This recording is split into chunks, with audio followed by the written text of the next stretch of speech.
சக்தி glitz நேயர்களுக்கு வணக்கம். நான் டாக்டர் தீபா லாலன். இன்னைக்கு நம்ம என்ன டாபிக் பத்தி டிஸ்கஸ் பண்ண போறோம் அப்படின்னா, சனி பயிற்சி பலன்கள் தாங்க பார்க்க போறோம். என்னம்மா சனி பயிற்சியை பத்தி ஆல்ரெடி உங்க பதிவே நாங்க பார்த்திருக்கோமேம்மா அப்படின்னு கேட்டா உண்மைதான்.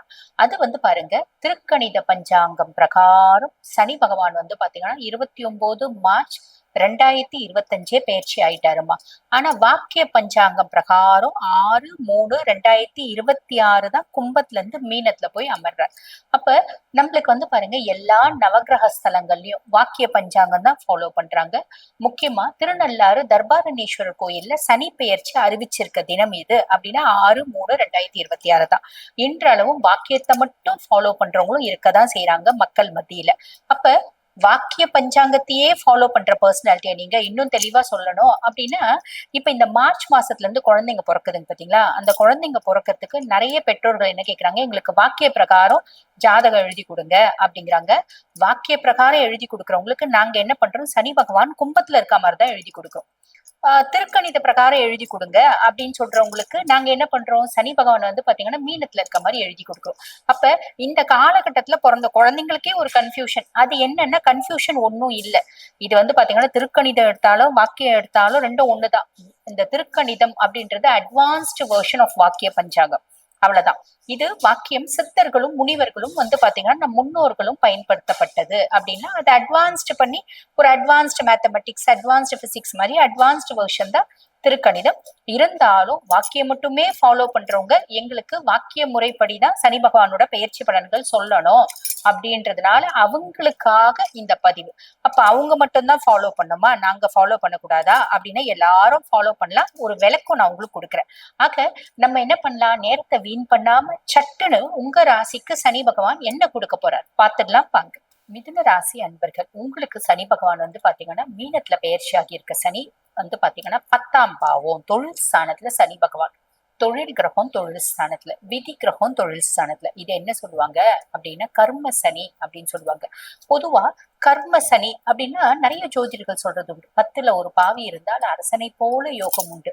இங்க 10ல பாவி தான் இருக்கா, சனி பகவான் தான் இருக்கா, உடனே நம்மளுக்கு அரசனை போல யோகம் வந்துருமா அப்படின்னா அப்படி கிடையாதுங்க. சனி பகவானை பொறுத்த வரைக்கும் டைரக்டா உனக்கு பாத்தீங்கன்னா கிரீடமும் கொடுத்துட மாட்டான், சிம்மாசனமும் கொடுக்க மாட்டான். அப்ப சனி என்ன பண்ணுவான், ஒரு 10 ரூபாய் கொடுக்கறது, கிரீடம் சிம்மாசனம் ரெண்டாவது, 10 ரூபாய் பாக்கெட்ல இருந்து எடுத்து கொடுக்கறதுக்கு முன்னாடி இவனுக்கு கொடுக்கலாமா வேணாமா, கொடுக்கலாமா வேணாமான்னு ஒரு முறைக்கு 10 முறை அனலைஸ் பண்ணிட்டு தான் கொடுப்பான். ஆக கர்ம சனி உங்களுக்கு என்ன பண்ணும், தொழில மேன்மை, முன்னேற்றம், ஒரு அபரிவிதமான வளர்ச்சி, எக்ஸ்ட்ராடினரி ப்ராஃபிட் எல்லாமே கொடுக்கும். என்னங்க இப்படி முதல்ல யோசிச்சு கொடுப்பான்றீங்க, இப்ப அபரிவிதமா கொடுப்பான், எக்ஸ்ட்ராடினரி ப்ராஃபிட் கொடுப்பான்றீங்க, எதுங்க உண்மை அப்படின்னா முழுசும் கேளுங்க. எக்ஸ்ட்ராடினரி ப்ராஃபிட் கொடுப்பான் எப்போ, நீ பயங்கரமா உழைக்கிற அப்படின்னா. உழைக்கும் வர்க்கத்துக்கு பாத்தீங்கன்னா சனி பகவான் முழுசும் சப்போர்ட் பண்ணுவான் அப்படின்னு சொல்லலாம். அப்ப சனிக்கு பாத்தீங்கன்னா உழைக்கிறவங்கள ரொம்ப பிடிக்கும். கர்ம சனி இருக்கும் போது நீ ஒரு ஆளு 1.5 ஆள் வேலை செய்யற, இல்ல உன்னோட பரிபூர்ணமான எஃபர்ட் போடுற உழைப்புல அப்படின்னா பெரிய லெவல்ல ஷைன் ஆயிடுவேன். நம்மளோட தொழில் கிராஃப் பாத்தீங்கன்னா பெரிய பீக்கு போகும். அதெல்லாம் இல்லம்மா, எனக்கு ஏகப்பட்ட வசதி இருக்கு, நான் ஒரு பெரிய இண்டஸ்ட்ரிக்கு ஓனர், ஃபேக்டரிக்கு ஓனர், உட்கார்ந்துதான் என்னால கால் மேல கால் போட்டு மத்தவங்களுக்கு வேலை சொல்றதே தவிர வேலை எல்லாம் செய்ய மாட்டேன், மூளை உழைப்பாது இருக்கணும் இல்ல அப்படின்னா இறங்கிட மாட்டேங்க. அதே கிராஃப் அப்படியே ஸ்டேபிளா மெயின்டைன் ஆகும். ஆக பெரிய அப்லிஃப்ட்மெண்ட்டுக்கான காலகட்டமும் இதுதான், அப்படியே மெயின்டைன் ஆகிறதுக்கான காலகட்டமும் இதுதான். பெரிய லெவல்ல அப்லிஃப்ட் ஆகணும் அப்படின்னா நீங்க பயங்கரமா உழைக்கணும். ரொம்ப சிம்பிள். நல்லா உழைக்கிறீங்க அப்படின்னா கர்ம சனி தூக்கிட்டு போயிட்டு நம்ம கோபுரத்தினோட உச்சியில உட்கார வைப்போம். உழைக்கல்னா இருக்கிற இடத்துல இருப்பீங்க, அவ்வளவுதான். பொதுவா சனியை பத்தி சொல்லணும் அப்படின்னா அவன் உங்களுக்கு 8 மற்றும் 9க்கு அதிபன். அதாவது அஷ்டமஸ்தானத்துக்கும் அவன் தான் அதிபன், பாக்கியஸ்தானத்துக்கும் அவன் தான் அதிபன். அவன் கர்மஸ்தானத்துல உட்காரும் போது என்ன மாதிரி பலன்களை கொடுக்க போறான்னு சொல்லிட்டேன். அதுக்கு மேல சனியனோட பார்வை 4, 7, 12 4ஆம் பாவத்தை பாக்குது.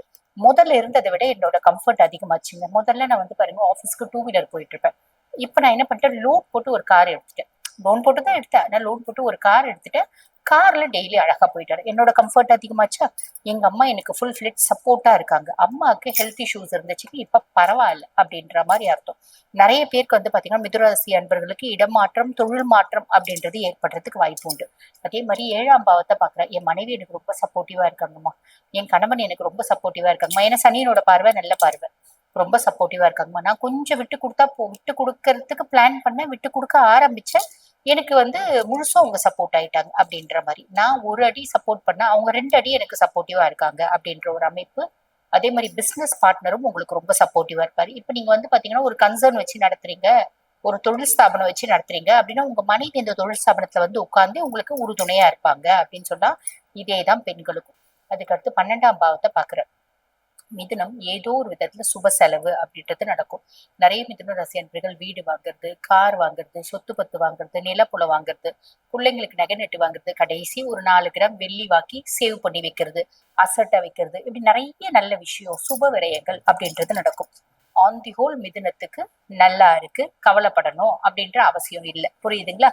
சரி, இப்ப பெர்சன்டேஜ் ரீதியா சொல்லணும் அப்படின்னா 75% நல்லா இருக்கு. ஸ்டார் எவ்வளவுங்க கொடுப்பீங்க அப்படின்னா 3.75 ஸ்டார் கொடுக்கலாம். சரிம்மா, நீங்க மிதுனத்துக்கு இதெல்லாம் சொல்லிட்டீங்க. நாங்க ரொம்ப சின்ன வயசு மிதுன ராசி அன்பர்கள்மா. நாங்க ஸ்கூல் படிக்கிறோம். எங்களுக்கு எப்படி, நீங்க நல்லா படிச்சீங்கன்னா பாஸ் பண்ணிடுவீங்க. காலேஜ் படிக்கிறோம், நல்லா படிக்கிறீங்க அப்படின்னா பாஸ் ஆவீங்க. அதை விட சூப்பரா வரும் படிக்கிறீங்க அப்படின்னா ஃபர்ஸ்ட் கிளாஸ்ல வந்து பாஸ் பண்ணிடுவீங்க. சிம்பிள். படிக்கவே இல்லைன்னா என்ன ஆகும்? படிக்கவே இல்லைன்னா டீச்சரா பார்த்து உங்களுக்கு ஏதோ பாஸ் போட்டு விட்டாதான் உண்டு. சரிங்களா? சரி, அடுத்து ஹவுஸ் ஒய்ஃப் உங்களுக்கு எப்படி இருக்கும் அப்படின்னா, ஹவுஸ் ஒய்ஃப் வந்து பாத்தீங்கன்னா நம்ம வீட்டுல இருக்கக்கூடிய வேலை இன்னும் கொஞ்சம் அதிகமான மாதிரி ஒரு ஃபீலிங் இருக்கும். அப்ப நம்ம யோசிப்போம், நம்ம வந்து ஒரு சர்வெண்ட் வைக்கலாமா அப்படின்னு. தாராளமா இந்த காலகட்டத்துல சர்வெண்ட் வச்சு நீங்க கொஞ்சம் கம்ஃபர்ட்டா இருக்கக்கூடிய காலகட்டம் அப்படின்னா, வீட்டுல இருந்த வேலை படு, மன உளைச்சல், குழந்தைங்க ரீதியா இருந்து வந்த மன உளைச்சல், அதே மாதிரி பாத்தீங்கன்னா உங்க ஹஸ்பண்ட் ரீதியா இருந்து வந்த மன உளைச்சல், உங்க மாமனார் மாமியார் ரீதியா இருந்து வந்த மன உளைச்சல் பெரும் அளவுக்கு குறையும். நம்ம முதலுக்கு இப்ப சுகமா இருக்கும்பா அப்படின்ற எண்ணம் மேலோக்கும். வேலை செய்யற பெண்களா இருக்கீங்க அப்படின்னா வேலை இடத்துல வேலை பளு அதிகரிக்கும். அந்த எந்த அளவுக்கு நீங்க வேலை பளு ப்ரெஷர்ஸ் எடுத்து செய்றீங்களோ அந்த அளவுக்கு உங்களுக்கு இன்கிரிமெண்ட் ப்ரொமோஷன்ன்றது உண்டு. சுய தொழில் வச்சு நடத்துறவங்களுக்கு ஆல்ரெடியே நான் சொல்லிட்டேன். எங்களுக்கு வயசு 70ஆவதுமா, நாங்க மிதுனம், நாங்க என்னம்மா பண்ணணும் அப்படின்னா, நீங்க முடியும், நீங்க ஆல்ரெடி ஏதாவது ஆன்லைன்ல ஏதாவது வேலை செய்றீங்கன்னா ரைட்டு, இல்லம்மா நாங்க கம்ப்ளீட்டா ரெஸ்ட் இருக்கோம் அப்படின்னா, முடியும் அப்படின்னா பக்கத்துல இருக்க பெருமாள் கோயிலுக்கு போயிட்டு ஒரு நாளைக்கு ஒரு 1/2 மணி நேரம் இல்ல வாரத்துல ஒரு 1/2 மணி நேரம் உட்கார்ந்துட்டு வாங்க, நிறைய நல்லது நடக்கும். மா நாங்க திருநங்கைகள்மா, திருநம்பிகள்மா, எங்களுக்கு எப்படிமா இருக்கு அப்படின்னா, பொதுவா வந்து பாத்தீங்கன்னா திருநங்கைகள் திருநம்பிகள் நீங்க எந்த அளவுக்கு சம்பாதிக்கணும்னு நினைக்கிறீங்களோ, எந்த அளவுக்கு ஒரு இடத்த போய் ரீச் ஆகணும்னு நினைக்கிறீங்களோ அவ்வளவு ஸ்பீடா ஓடுங்க.